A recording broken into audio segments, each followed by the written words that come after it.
Hello, everyone. This is Tom Fox back again with Matt Kelly for another episode of the award-winning Compliance Into the Weeds. Welcome back, Matt. Hey, Tom, it's good to be here. Matt, you reported on a very interesting report that appears to be a joint Rethink Compliance and Radical Compliance study. And it really, I thought, raised some very almost troubling questions about access to data, what's being measured, and whether compliance programs are testing the right things. I hope I haven't mischaracterized that too much, but why don't you tell us about the genesis of the report? Sure. This is a study that Radical Compliance and Rethink Compliance, a compliance consulting firm based out in Colorado, that we decided to do a couple of months ago, where we wanted to do a survey of compliance officers about how they are handling the testing and monitoring of the compliance program and their access to data, which is inextricably linked to the successful testing and monitoring of your compliance program. We thought that would be an interesting thing to do because testing and monitoring and access to data are two elements that people know about when we talk about compliance programs, and they do think about them. But we hadn't really ever seen any authoritative research on how much are compliance officers actually doing testing? What are they testing? Who's doing the testing? How much access to data do they have? Do they have more access to certain types than to other types? So we asked those kind of questions. We put out our report jointly last week at the beginning of October, and you can find it on the Rethink website. You can get a link to it through the column I wrote last week about the findings. But to your point, we did find that a lot of compliance officers say they do some testing, and I would probably characterize it as they do some testing quite well, but they don't do enough testing across the whole sense of what we really want to do here. And overall, like, no, they're not doing enough testing of the right sort of stuff. And again, they said we have access to some data, quite a lot of it, but they don't have enough access to all the data they need across the whole enterprise. So we are still back to, as you said, sort of a troubling overall picture on both of these issues. That was the conclusion that we reached at Radical and Rethink. Matt, why don't you maybe say a few words about the state of testing and what you might or might have seen rather that you might characterize as good or positive? So here's what we did find. I'll throw out some of the stats. 32% of respondents said that they tested or monitored ethics and compliance controls on an ongoing basis. Now, that is the ideal. That means you test them every quarter, every 6 months on some schedule like that. On the other hand, only 22% said they had sufficient budget and resources to test and monitor all of their compliance controls, and only 19% said that their most high priority controls are tested or monitored using data from systems. And that was our fancy phrase that means data that is pulled directly from other business operating systems out there in the enterprise. So you don't just want to test how good people understand, how well they understand your policy around gifts and entertainment. You want to test what are the actual payments for gifts and entertainment that are going out the door, and do they correspond to policy? You really can only test that effectively if you get actual data from the accounting or finance teams about here's how much money is going out the door for gifts and entertainment, and here's where it's going, and here's who's submitting the expense requests, things like that. So can you actually get that data from real, reliable systems that are run by other parts of the enterprise? And as I just said, only 19% said that they do get that, which therefore means that 81% struggle to get that sort of data for that visibility. We also looked at what are the sorts of testing that companies do, and a lot of them do just test, are the compliance policies and procedures we have, are they working as intended? I think it was about 60% said that they do that. Much fewer said that they look at compliance related employee sentiment surveys Are we doing independent assurance activities, like having an auditor from the outside come in and review your compliance function? A brave 33% actually said that they do testing themselves, like the compliance function tests the compliance controls. Good on you for the 33% who said that they do that, although I immediately wonder how many have the manpower to do that or even, frankly, the expertise to test? More said that they work with some other function to do testing, or they use external resources. So maybe you are working with the accounting team to test their controls that are relevant to the compliance program. Maybe you're having internal audit do testing of the compliance program, or some specialist who swoops in, contractor who does a test of the compliance program. Had a lot of that showed they testing is happening, yes, but is enough testing happening across the board? Um, Probably not. You it maybe a good way to say it would be that compliance teams are testing that which is easily testable because you can do it. You can get the low hanging fruit. On the other hand, far fewer are testing the compliance program in more sophisticated ways or more comprehensive ways because that's going to be hard and it might involve other parts of the enterprise. You might not have the resources for it. You also have a day job running the compliance program in addition to testing how well it works. So there are a lot of pressures that keep pulling us away from the ideal testing that compliance programs should be doing. And let me stop you there because the word, I think you used this word, but the word that came to my mind, or 2 words that came to my mind, was busy work. I think you used the word busy, and it just seemed to me that a lot of the testing, things like have people completed their compliance training, that's essentially busy work. And or as Susan Divers told us when we recorded everything compliance, inputs, not outputs that we're measuring here. And did you get a sense that this low hanging fruit is what is being tested simply because it's so low hanging? There's some of that for sure. And so I'll draw a distinction between compliance testing, where we're seeing whether a control works. And then there's also, we ask questions about compliance program monitoring, where you're just seeing what are the key performance indicators we have for our compliance program and what are those KPIs saying.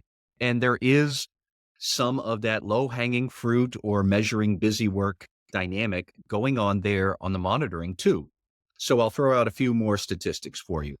The most common KPI that compliance officers said they use to monitor the state of their compliance program is training completion rates, 91%. Number and location of reports of misconduct, 86% said they monitor that. Amount of time to close investigations, 68%. Changes in culture or employee satisfaction survey results, 60%. So we found, I think it was a total of about 9 or 10 different KPIs that a lot of compliance programs, they do monitor following those KPIs. But the by far and away, the ones that are most commonly used are the things that are easy to monitor. And I don't know necessarily that they alone tell you much. Just because you have 91% or 91% of compliance officers say they monitor training completion. Even if your training completion is 100%, some CCOs might be shocked to hear that employees might take training and then disregard it. How would you actually find that out unless you are monitoring some other KPI for the success of your compliance program? So, one thing that we talked about a bit in the report is the importance of piecing together multiple KPIs to give you a real sense of not just how busy you are things actually working? Are they working well? I would think through something more sophisticated like, is the nature of the reports that you're getting, is the nature of that changing after you roll out some new training program? Which would say, therefore, that your training program had some sort of an impact. Are you rolling out specific subject matter to teach people about harassment? Are you shifting the format of it from online to personal? If you do those things, does that lead to more reports? Does it lead to fewer anonymous reports? Does it lead to more reports that are substantiated? Could be any number of answers to those questions I just sketched out, but you'd have to track multiple KPIs over time to see whether the program is actually effective. And that is not the same as tracking easily trackable metrics just to show that you're busy. That's I suppose you could say that doesn't hurt. It's the raw material, but doing the easy stuff just because it's easy, that doesn't help.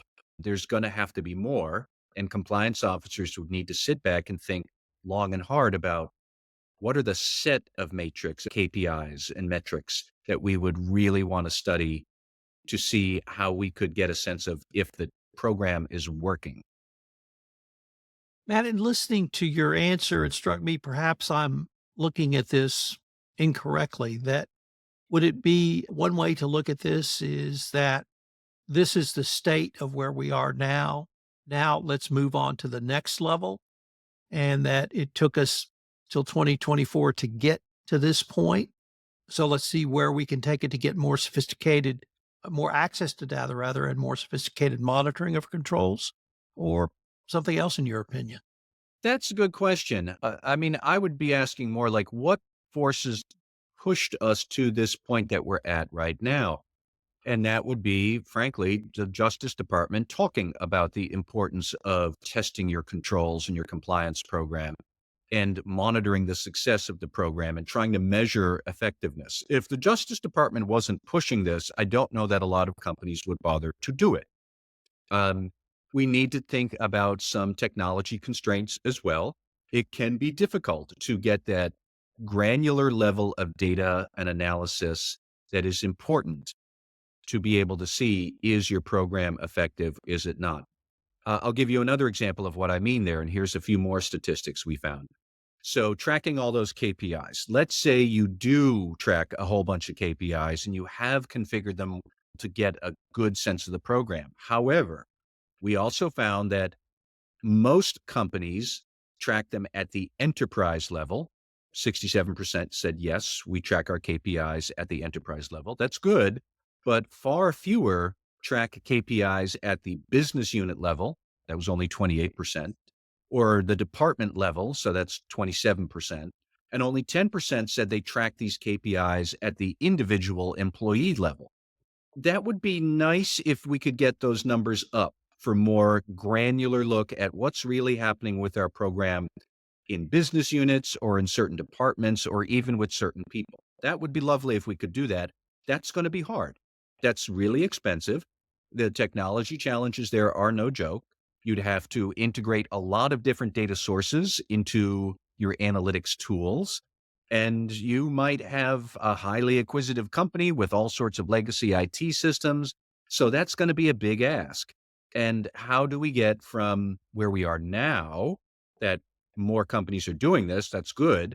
But how do we get to the next level, such as tracking all of this performance at the business unit or department level? It could be a long time. Or the Justice Department could fire off a whole bunch of enforcement actions that spook us into realizing that this is super duper important. We should do it in the next quarter. I don't know. I don't have a better answer than that right now, but clearly we've come a long way, but that doesn't mean there's not still a long way to go. There is. And in light of the 2024 update to the evaluation of corporate compliance programs, I think we explored the question of whether or not this evolved through the DOJ's thinking compliance officers needed more access to data, or some compliance functions in enforcement actions had greater access to data. And the DOJ thought that was a good thing and put that out, or put that going forward. Could we talk about the 2024 update in the context of this report to explain why compliance officers needed greater access to data? And could they reasonably use the requirements of the 2024 update to go to management to get that type of access? I think the new instructions from the Justice Department will certainly help compliance officers to make a more persuasive business case for greater investment in IT resources to manage the compliance program, to extend the reach of the compliance program, and to have a better understanding of the compliance program. It will always help when you go to the CFO during budget season I need more money because this will make us a bigger company or better company. And by the way, the Justice Department could blow up at us if we don't do this. That's always going to be one extra thing. I do think, however, that if you look at where the Justice Department is going with access to data generally, I think they're trying to get at companies that have a true culture of compliance and really embrace the spirit of ethics and compliance that the DOJ wants to see. They should be able to get access to this data because either the data will be holed up in some silo and you just knock on the silo's door and that department head gives you the data, or the company invests in IT systems to provide you more visibility into that data in other parts of the enterprise, or you restructure the IT system so all the data is stored in one universal place. And I think they call it a data lake these days or a data pool, but you'd be able to go and see what that data tells you. But the more that the data is available, so the compliance department can steer the company down the right path, the right ethics and compliance path, that is a reflection of the company's commitment to ethics and compliance. So why wouldn't a good company want to do that? Now, all of that said, we did find when we asked questions about access to data that, yet again, companies have some of that under control, but there's still a lot of numbers we found that are not really that good compared to what I just said we should be striving for. I'll give you some examples here. Only 42% of respondents said the compliance department is giving access to data when requested. Only 28% said the compliance function has the same level of access to necessary data, systems, and tools as other business functions that their organizations have. Think about that. The latest guidelines from the Justice Department specifically talked about the IT resources given to the compliance team. And does the compliance team get a fair and proportionate share of IT resources compared to other business functions? Here we have a whole bunch of people basically saying, no, they don't. I'll repeat it again. Only 28% said the compliance function has the same level of access to necessary data and systems as other business functions. So we've got 72% where that's not the case. That contradicts the spirit of what the Justice Department guidelines just said is important, that you should have fair access to data. Not necessarily that you get 1/5 of the IT budget and everything else gets parceled out equally.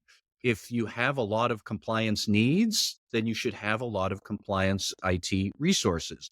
If the company is splurging on IT resources for every other business function and then gives you peanuts, that's bad.